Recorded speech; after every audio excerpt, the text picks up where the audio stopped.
guys, this wee quick video. I was talking on one of my streams about my helmets that I had made, and these are ones that I made for my son. You've got your Captain America one.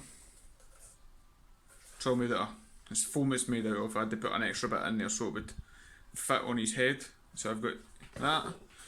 His shield, that's the same as well. And then what I'm currently doing is stormtrooper helmet. Now this one, he won't be able to play with this one because this one will be far too heavy. It needs sanded. Once it's sanded, I'll paint it. But yeah, it was, this one was cardboard first, and then I went on top of the cardboard. These ones here, I just cut them straight out into the foam.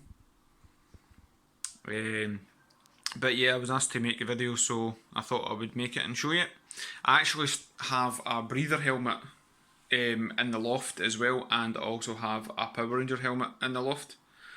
But I'm not going up into the loft for to get them. That's too much hassle. So I thought I would just show you that. Okay. Thanks very much.